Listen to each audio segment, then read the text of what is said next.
것은 오늘 이 시간 이 예배를 통해서 오늘 나와 함께하고 계시는 하나님을 깨닫기를 원합니다.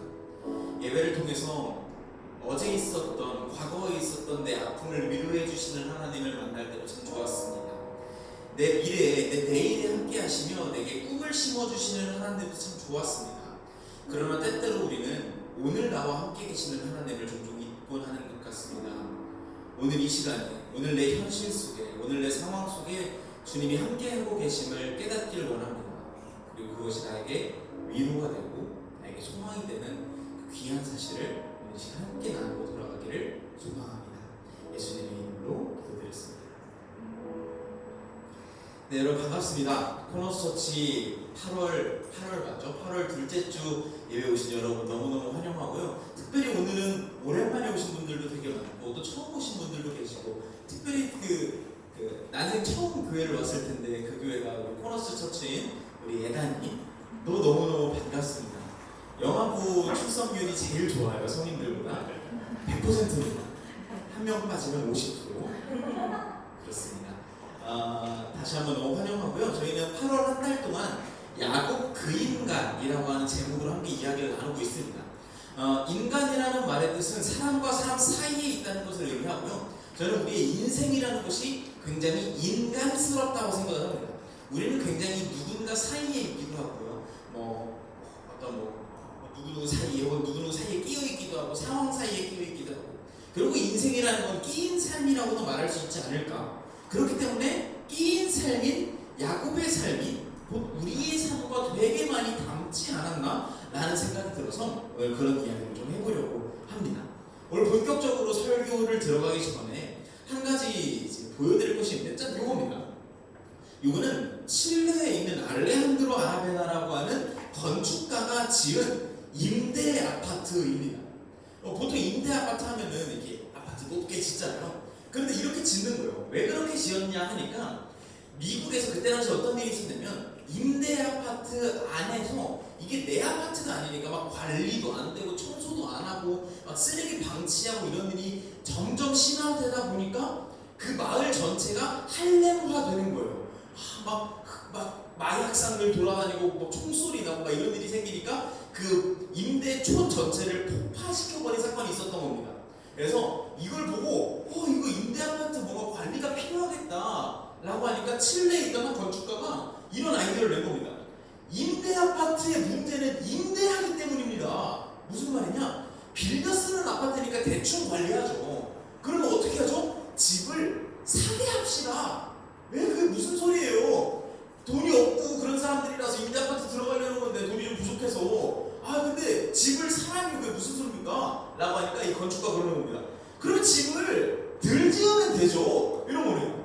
그래서 보면 여러분, 집이 덜 지어진 상태예요. 이쪽 반쪽만 있고요. 나머지는 그냥 비어있는 곳이고, 계단도 제대로 마감이 안 돼 있고, 창문도 열 수가 없어요. 대충 지어놓고 싸게 팔 테니 너네가 사라. 이게 임대 아파트를 구매할 수 있는 방법이다라고 이야기를 한 거예요. 여러분, 너무 굉장히 좀 짜증나는 발상이지 않아요? 실제로 이 알레한드로 아라베나가 이 아파트를 이제 제안했을 때 그 동네에 그 마을, 죄송해요, 왜 이렇게 또 말을 못하죠? 그럴 때 있죠. 그 나라에 있었던 수많은 정책가들이 굉장히 비난했어요. 야, 네 말이 맞는데 가난한 사람들은 집을 사기에 상황이 좋지 않은 것도 맞고, 집을 살려면 집이 상태가 좋지 않아야 하는 것도 맞는데, 네가 제시한 이 아이디어는 현실적이어도 너무 현실적이잖아. 야, 너무 정이 없잖아 하면서 손가락질을 굉장히 많이 받았던 그런 건축 양식 중에 하나입니다. 이걸 보면서 그런 생각이 들었어요. 현실이라는 건 실제로 이 건축가가 지은 아이디어처럼 척박하고 냉정하고 건조하고 슬픈 것은 아닐까라는 생각이 듭니다. 우리는 모두 현실에 살고 있죠. 그런데 이 현실이라는 것이 때때로 너무 차가워서 우리의 살을 내릴 때도 있고요. 이 현실이라는 게 너무 건조해서 야속하게 들릴 때도 있습니다. 마치 이 건축가의 아이디어처럼 말이죠. 그리고 우리가 함께 보고 있는, 한 달 동안 보고 있는 야곱이라고 하는 사람의 삶 속에도요, 그 현실, 척박하고 냉정한 현실을 분명하게 마주하게 되는 장면들이 있었습니다. 지난주에 야곱이라는 사람은 아버지의 나를 사랑해주지 않는 그 결핍과 어머니의 과한 기대 그 사이에 끼어 있었습니다. 그러다가 결국 장자의 권한이라는 것만 획득하면 내가 내 인생 완성될 수 있겠다라는 마음으로 그걸 얻었고요. 그리고 얻고 인생이 완성된 것이 아니라 도망가기 시작을 합니다. 그리고 야곱은 도망가고 에서는 그 사람 쫓겠다, 야곱 쫓겠다 막 난리를 피우죠. 저는 우리가 살고 있는 인생 중에서 이 말은 진리다라고 생각하는 게 몇 가지가 있어요. 예를 들면 뭐 가을엔 전어 뭐 이런 말 있잖아요. 이런 말로 진리고. 개인적으로 제가 너무 진리라고 생각하는 건 인생이라는 건 쫓고 쫓기는 거다라는 말을 굉장히 좋아해요. 굉장히 맞는 말이라고 생각을 해요. 이걸 사자성어로 표현하면 첩첩산중이라고 할 수 있겠죠. 기껏 산을 넘었는데 넘고 보니 또 산이 있네. 저는 지금까지 제 인생 뭐 짧다면 짧고 길다면 긴 인생을 살았지만 살면서 단 한 번도 나 이제 문제 다 끝났어 라고 말하는 사람을 본 적이 없어요.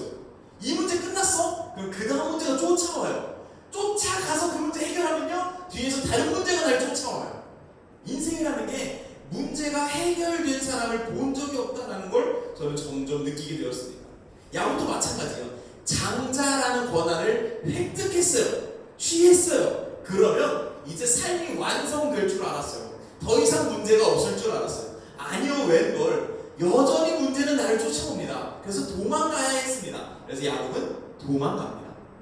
어머니 리브가가 도망가는 야곱을 붙잡고 얘기하죠. 야야야, 도망갈 곳 없지? 너 그러면 저쪽 동네에 내 오빠 있거든? 너한테는 외삼촌이지? 외삼촌네 집으로 한번 도망가봐 라고 해서 야곱이 열심히 달려 외삼촌 라반이라고 하는 사람의 집으로 도망갑니다. 그리고요, 장자라는 꿈을 획득했지만 여전히 문제가 쫓아와서 도망갔던 야곱이 라반의 집에서 또 다른 꿈을 마주했습니다. 그 꿈은 뭐였냐면 라헬이라고 하는 여자였어요. 와, 그 여자 라반이라고 하는 그 외삼촌의 두 딸 중에 한 명이에요. 첫째 딸의 이름은 레아, 둘째 딸의 이름은 라헬. 오늘날 우리 상식으로 따지면 사촌 동생이랑 이제 결혼하겠다는 거니까 말이 안 되죠. 근데 뭐 그때 당시에는 뭐 시족 사회고 뭐 그런저런 고대 사회니까 대충 넘어가 보면 라반의 두 딸 중에 둘째 딸 라헬을 보고 눈이 뒤집어진 거예요. 우와, 너무 예쁘다, 너무 아름답다, 내 인생 저런 여자를 본 적이 없었어. 야, 저 여자랑 결혼만 하면, 내가 저 여자만 가지면 내 인생의 모든 게 해결될 것 같아. 그리고 모든 게 해결될 것 같은 저 여자를 위해서 내 인생 모든 걸 바칠 수 있어 라고 결심을 합니다. 그런데 그 외삼촌 라반이 보통 내기가 아니었어요. 너 우리 조카 야곱 너 내 딸 보고 반했구나. 그러면은 가질 수 있지. 가질 수 있는 방법이 당연히 있지. 우리 집에 일손이 좀 부족한데 7년만 여기서 좀 일할래? 그러면 내 딸을 줄게. 가질 수 있어. 방법이 있어. 가능성이 있어. 해볼래? 그래서 야곱이 오케이, 저 합니다. 인생 7년 뭐 아쉽긴 하지만 저 여자만 가질 수 있으면 내 인생 완성될 것 같으니까 투자하죠 라고 해서 7년 동안 열심히 일을 합니다. 그리고 첫날 밤이 돼요. 뭐 그때 당시에 결혼식이 어디 있어요. 그냥 첫날 밤이죠. 그때 당시에 제가 살았으면 저는 먹고 살기가 쉽지 않았을 것 같아요. 저는 결혼식이 있어야 먹고 살 수 있는 직업을 갖고 있기 때문에. 그리고 첫날 밤을 치릅니다. 밤이니까 오늘날 우리나라로 따지면 고조선 시대 뭐 조명이 있겠습니까? 뭐가 있겠습니까? 한밤중에 어두워도 첫날 밤을 치르고 아침에 이제 해가 뉘엿뉘엿 뜨고 눈을 떴습니다. 옆을 보니까 내가 7년 동안 꿈꾸고 바랬고 저 여자만 있으면 완성될 것 같아서 꿈꿔왔던 라헬이 아니라 어라? 첫째 딸 레아가 누워있는 거예요. 와우, 속은 겁니다. 그러면 재밌는 건요, 야곱이라는 사람의 이름은 속이는 자라는 뜻이에요. 지금 속이는 자가 속았어요. 여러분, 저는 우리가 살고 있는 세상의 모습이 딱 이렇다고 생각해요. 우리가 더 잘 살기 위해서 뭔가 부정한 방법도 쓰기도 하고요, 남들을 속이기도 합니다. 야곱처럼요. 근데요, 사실 이 세상이 날 속일 때가 훨씬 많죠. 뭔가를 쥐기만 하면 행복 완성될 수 있어라고 우리가 살고 있는 세상은 우리에게 홍보합니다. 광고합니다. 몇 년 전에 아파트 광고가 한번 떴었죠. 근데 굉장히 욕을 많이 먹었습니다. 강남에 있는 모 아파트였는데 홍보 문구가 그거였어요. 불평등을 원했던 당신을 위한 아파트. 이 아파트만 사면 이 세상에서 불평등하게 올라갈 수 있다는 거죠. 그래서 욕을 굉장히 많이 먹었어요. 그런데 그런 광고가 그 광고가 노골적이어서 그렇지 우리가 살고 있는 광고가 다 그렇지 않나요? 이 아파트를 가지면 내 집 마련을 하면 거기에 행복이 있을 겁니다. 이 차를 사십시오. 거기에 행복이 기다리고 있을 겁니다. 적어도 이런 이성을 만나야죠. 그러면 행복이 기다리고 있을 거예요. 수많은 조건들을 열거하면서 이거 가지면 거기에 행복이 있을 거라고 우리에게 얘기합니다. 그리고 막상 거기에 가보면 행복이 보장되어는 있지 않다는 것을 종종 보게 됩니다. 물론 그런 것들을 취해서 우리 인생이 행복해질 때도 있죠. 그런데 100% 완성된 행복이라는 걸 인생에서 보기가 참 어렵습니다. 이것만 가지면 행복이 보장될 것 같았는데 와 속았네. 근데 속아놓고 어디 말할 데가 없어요. 이 야곱과 같은 사람 삶이 우리의 인생이라는 생각이 듭니다. 라반이 이제 속였으니까 야곱이 얼마나 열받았겠어요. 뚜껑이 열렸겠어요. 7년을 일했는데 외삼촌한테 쫓아갑니다. 이게 뭐 하는 짓입니까? 라고 하니까 라반이 막 아까 보통 얘기 아니라 그랬죠. 허허허 웃으면서 아이고 미안해. 근데 알잖아. 둘째 딸이 먼저 시집가면 첫째 딸은 시집가기가 어려워. 그때 당시는 그랬어요. 둘째 딸이 먼저 시집을 가면 첫째 딸은 뭔가 문제가 있나 보다라고 생각하는 사람들이 인식이 깔려 있었어요. 어렵잖아. 내 사정도 있으니 이해해줘. 너 그래도 나이 갖고 싶어? 네. 그러면 7년 더 일해. 그러면 그때는 나이를 줄게. 라는 아주 못된 처음은 이거야죠. 꿈꾸던 인생이라는 게 그렇게 쉽게 우리 인생에 찾아오지 않더라고요. 그런데 꿈꾸던 인생이 그렇게 쉽게 내 인생에 찾아오지 않는다라는 걸 깨닫고 나면요, 그때 우리의 눈에 보이는 게 있어요. 그게 뭐냐면 부족한 현실. 꿈이 뭔가 보이는 것 같으면 현실이 꼴보기 싫어지는 게 우리 인생의 어떤 원리라고 저는 개인적으로 생각을 합니다. 야곱의 인생의 꿈이 라헬이었어요. 라헬을 가질 것 같았어요. 여기 손에 들어오는 것 같았어요. 근데 조금 멀어집니다. 그러면 이제 야곱의 눈에 보이는 현실은 누구일까요? 결혼하기 싫었던 레아가 이제 내 아내로서 옆에 사는 거예요. 어쩔 수 없이 7년 동안 이제 이 레아랑 살아야 되는 겁니다. 이게 현실이에요. 야곱의 현실이었어요. 내 꿈은 저기 있는데 내 현실은 여기 있어요. 비교가 되는 거죠. 보기 싫은 거죠. 이 사이에서 와, 내 인생 너무 지루하다. 짜증난다. 언제 거기에 다다를 수 있을까를 계속 고민하며 살지 않았을까라는 생각이 듭니다. 저와 여러분의 삶은 어떤가요? 저와 여러분의 현실은 어떠세요? 여러분이 나 저렇게 될 것 같아라고 꿈꾸고 있던 그 라헬 말고요. 여러분 지금 옆에 거머리처럼 찰싹 붙어있는 여러분의 현실 레아는 어떤 모습이세요? 여러분의 레아는 사랑스러우신가요? 여러분의 현실은 보기 좋으신가요? 직장인들에게 물어봤다고 합니다. 직장인 중에 3분의 1이 일하기가 죽기보다 싫대요.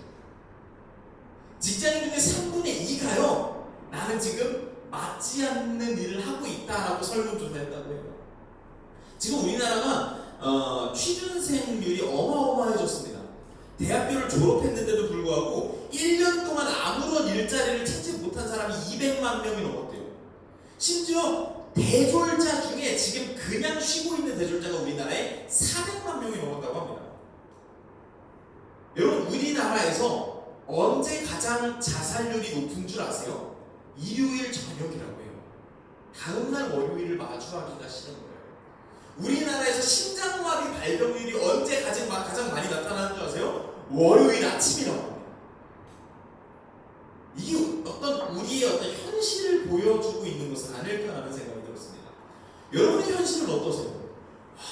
만족해 죽을 것 같고 막 너무 행복하고 막 제 주변에서 그런 사람 딱 한 명 봤어요.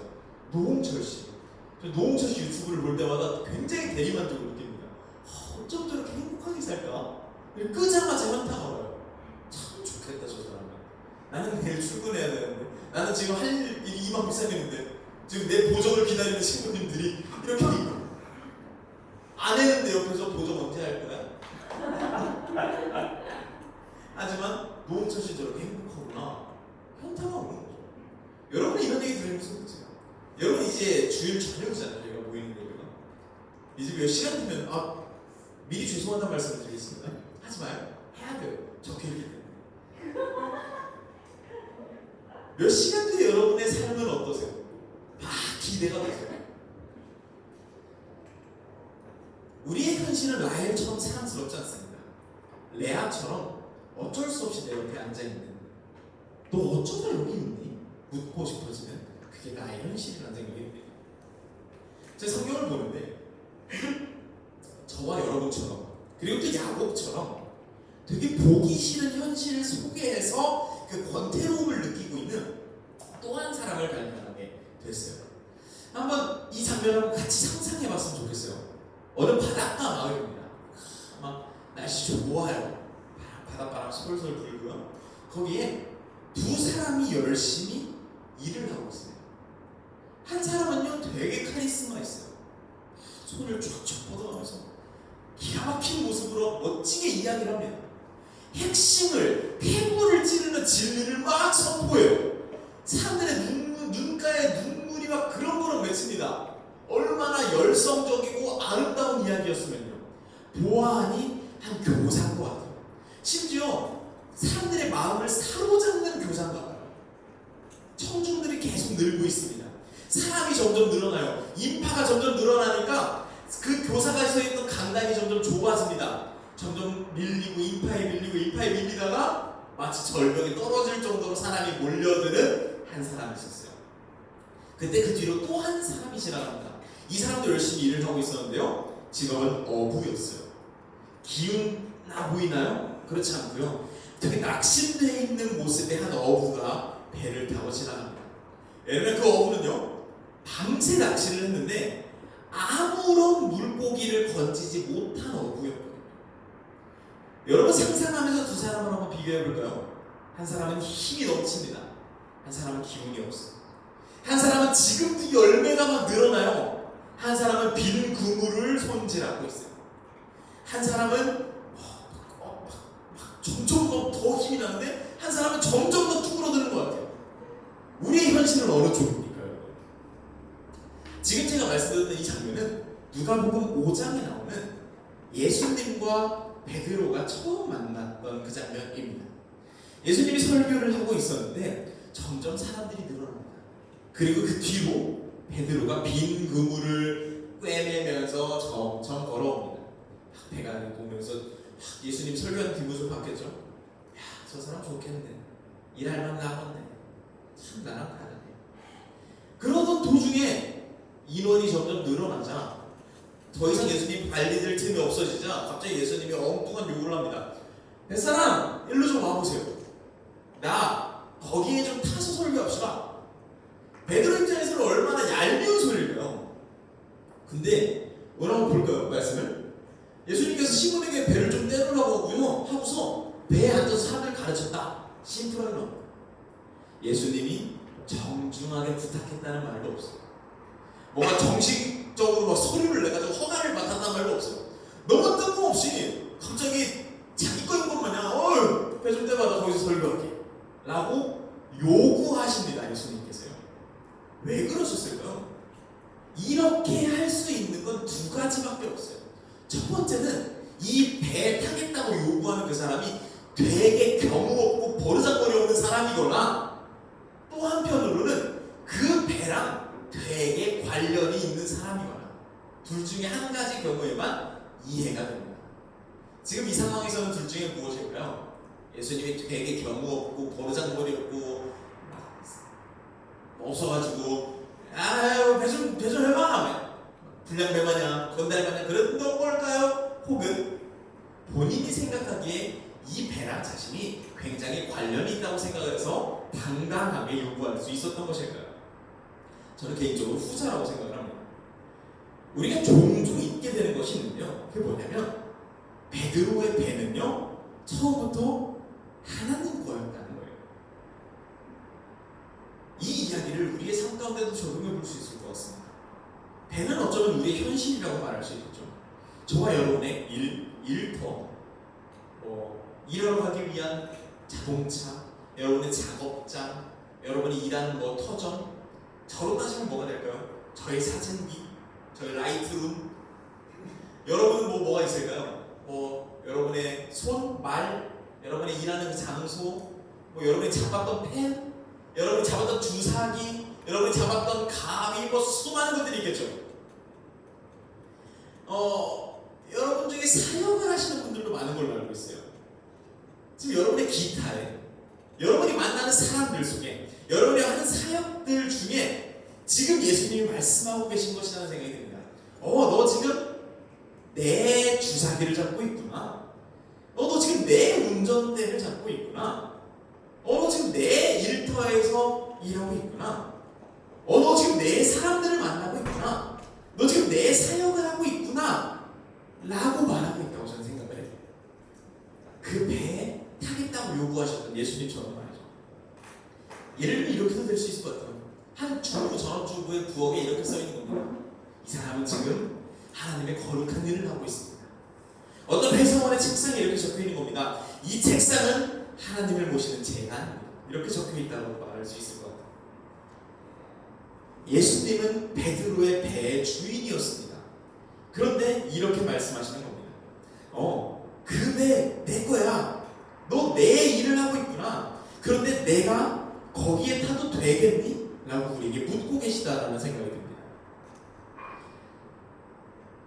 야곱처럼, 베드로처럼, 저와 여러분처럼 현실을 허덕이고 있을 때 갑자기 예수님이 뜬금없이 그 현실 속으로 뛰어들겠다라고 보여줍니다. 그 배에 내가 타도 되겠니? 나 거기에서 내 일을 좀 해도 되겠니? 라고 묻고 있습니다. 개인적으로 친하게 지내는 분 중에 대전에 특수학교 교사를 하고 계신 분이 계세요. 그래서 지나가다가 만나서 이런저런 이야기를 하다가 다소 뜬금없이 제가 그런 질문을 드린 적이 있어요. 형님 기도 제목 같은 건 없으세요? 그랬더니 그 형님이 당연히 있지. 근데 주섬주섬 핸드폰을 꺼내더니 너무 자연스럽게 핸드폰의 메모를 쫙 펼치시는 거예요.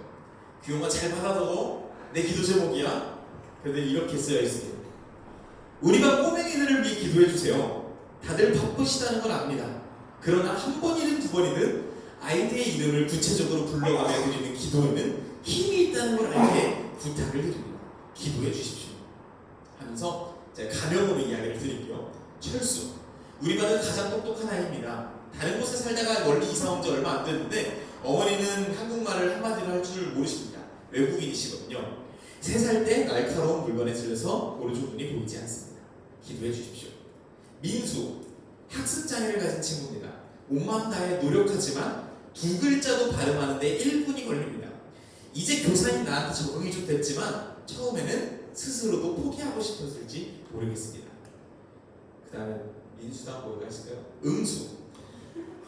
무슨 어려움을 만나도 무난히 빠져나올 것 같은 그런 미소를 가진 아이입니다. 이런 아이를 둔 엄마는 아주 더 젊게 잘 살 수 있을 것이라 생각합니다. 아주 총명하지만 정말 개구쟁입니다. 그래도 믿지 않으니 참 이상한 아이입니다. 그 다음에 누가 있을까요? 미나. 학습 지체입니다. 어머니와 아버지가 모두 읽지도 쓸 줄도 모릅니다. 운전도 할 줄 모릅니다. 아이가 4이나 되는데요. 그런 상태로 어떻게 살아가고 있는지 모르겠습니다. 아이는 매일 예쁜 그림을 그려줍니다. 미나가 쓰는 글은 온통 나에 관한 것입니다. 이 미나 이야기 속에 저는 언제나 주인공입니다. 라고 저한테 받아 적으라고 하시는 거예요.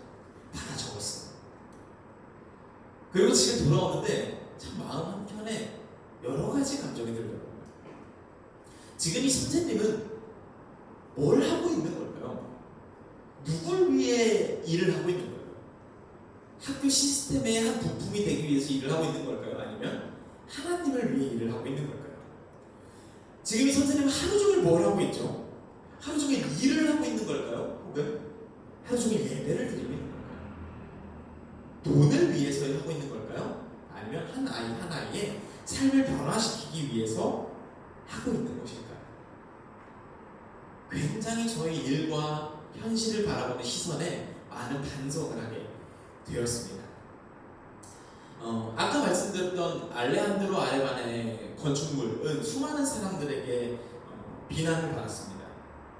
그러면 사실은 이 알레한드로 아레반은 그런 수많은 비난 속에서도 전혀 개의치 않고 이렇게 이야기를 했어요.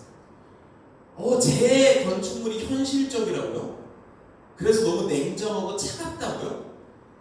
반만 맞는 말입니다. 제 건축물은 현실적인 건축물입니다.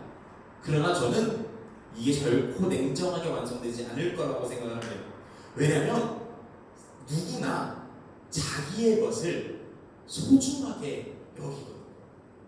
빌려주었을 때는 해결되지 않는, 자신의 것일 때만 완성되는 아름다움이 분명히 있거든요. 그래서 아까 그 건축물 한번 볼까요? 처음에 이렇게 시작한 건축물이었습니다. 보이죠? 저 노란색 계단까지 한 사람의 집이에요. 창문도 완성되지 않았고요. 옆에도 비어있고요. 계단의 난간도 허름합니다. 근데 사람들이 이제 자신의 집이 되니 한 달 벌고 조금 모은 돈으로 색을 칠하기 시작을 해요. 한 달 벌고 조금 모은 돈으로 벽을 짓기 시작을 합니다. 창문에 커튼을 내기 시작을 하고요. 꽃을 심기 시작을 합니다. 그래서 반년이 지나자 마을이 이렇게 완성이 됩니다.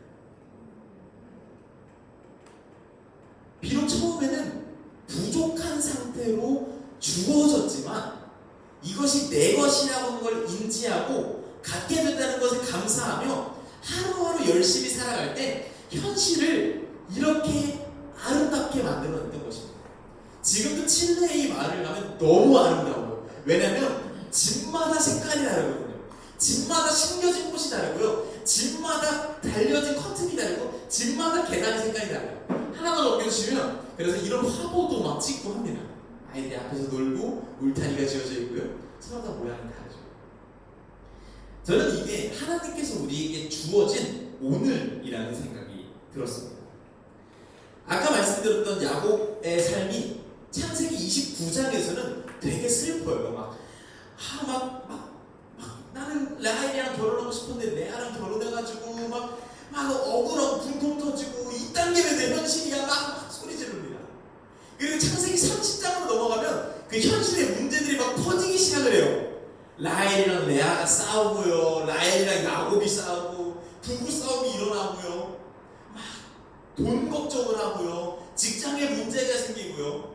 근데 놀랍게도요. 창세기 30장까지 하나님이 되게 조금 등장하다가 30장에 갑자기 왕창 등장하세요.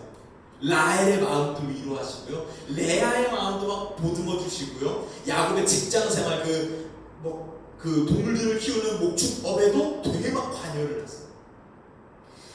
야곱의 멀리 있는 행복을 보장해 줄 것 같은 그 멀리에 있는 꿈에 함께 하시는 하나님이 아니라 지루해 보이고 투박해 보이고 차가워 보이는 현실 속에 하나님이 함께하고 계시다는 것을 창세기를 통해서 저희가 함께 볼 수가 있었던 것입니다. 우리의 인생이 이 알레한드로 아레바나가 만들어낸 마을 같다는 생각이 들어요. 지금 내 현실만 봤을 때 뭔가 부족해 보이고 초라해 보이는데 이것이 하나님께서 내게 주신 내 삶이라는 어떤 자각으로 하루하루를 성실하게 살아갈 때, 그리고 여기 한 가지 더 얹어서 이 삶이 내 것인 줄만 알았는데 하나님의 것이라는 걸, 하나님이 그 삶 가운데 내가 함께 해도 되겠니라고 당당히 요구할 수 있는 그 하나님의 것이라는 걸 깨달을 때 나도 내 삶을 소중히 여기게 되고요, 하나님도 이 삶을 소중히 여긴다는 걸 깨닫게 되면서 현실이 점점 아름다워질 거라고, 그게 우리가 살 수 있는 어떤 좋은 선택이라는 생각이 듭니다.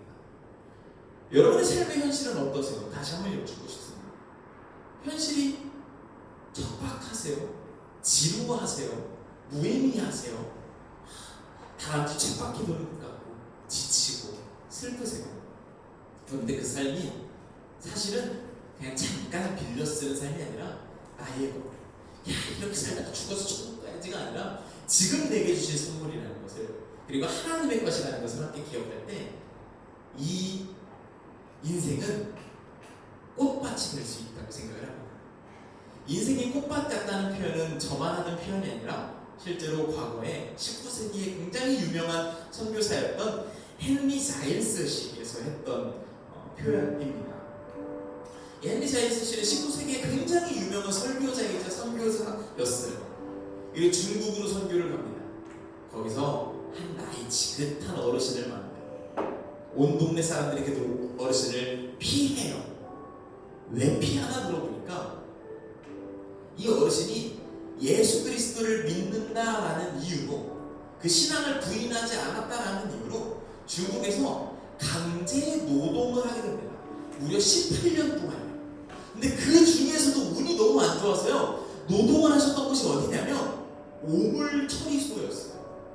중국에서 똥오줌을 모아서 그걸 비료로 만드는 공장이 있었는데 거기에서 18년 동안 노동을 하고 이제 겨우 나오신 거예요. 씻어도 똥냄새가 지워지지가 않아요. 씻어도 오물 냄새가 사라지질 않아요. 오물독이 묻은 팔뚝에 여전히 그 까만색 뭐라 그럴까, 먹물이 막 묻어 있어요. 안 지워져요. 마을 사람들의 근처에도 가지 않아요. 근데 그 누구도 할 수 없는 아름다운 미소를 갖고 있더랍니다. 그래서 헨리 자일스 씨가, 그 선교사님이 물어보죠. 어르신, 그렇게 고초를 당하셨는데 그렇게 똥오줌 속에 살다 오셨는데 어떻게 그런 미소를 갖고 있을 수가 있으세요? 라고 물어봤더니 그 어르신이 이렇게 대답하셨대요. 똥오줌이요? 저는 18년 동안 꽃밭에 살다 왔는데요. 그게 무슨 소리세요? 처음에 그 우물처리소에 들어갔을 때 너무 절망스러웠던 건 맞아요. 그런데 둘러보니 여기는 정말로 나랑 하나님밖에 없는 곳이더라고요. 큰 소리로 찬양을 불러도 잡아가는 공안들이 없었어요. 큰 소리로 기도를 해도 나를 때리는 공안들이 없었어요. 그때 제 머릿속에 이 찬송가가 잊혀지지 않는 거예요. 저 장미꽃 위에 있을 아직 맺혀있는 그때에 귀에 은은히 소리 들리니 저거 주홍석 분명하다. 주가 나와 동행을 하면서 나를 친구 삼으셨네. 우리 서로 받은 그 기쁨을 알 사람이 없구나. 18년 동안 이 찬송가를 외우며 그 세월을 버티고 나오시니 자기는 꽃밭에 서 있다가 나왔다고 이야기를 하셨더랍니다. 저와 여러분의 현실, 이제 이 예배를 마치고 내일부터 혹은 감정적인 것까지 따지면 아마 오늘 저녁부터 마주하게 될 이 현실에 하나님이 함께 하겠다고를 얘기하시는 것 같아요.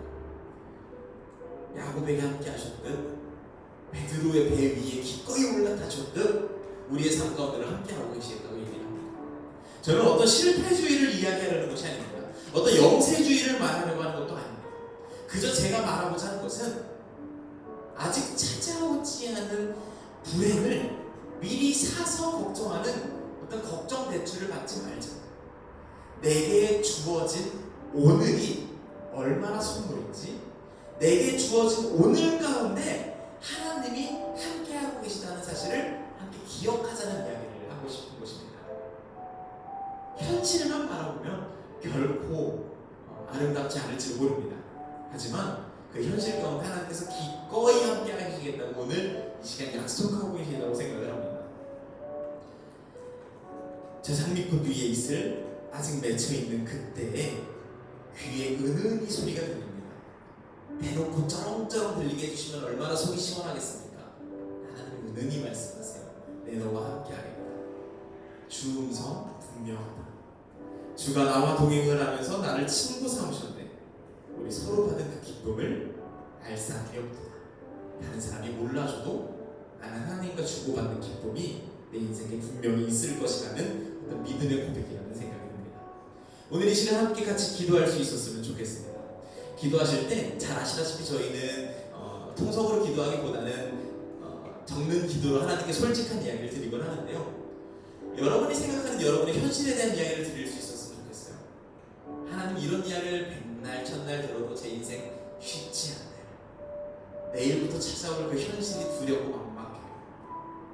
하지만 그럼에도 불구하고 하나님이 나와 함께 하시겠다고 하니 그거 한번 믿어보겠습니다 라는 마음으로 함께 이 시간 기도할 수 있었으면 좋겠습니다. 함께 기도하겠습니다.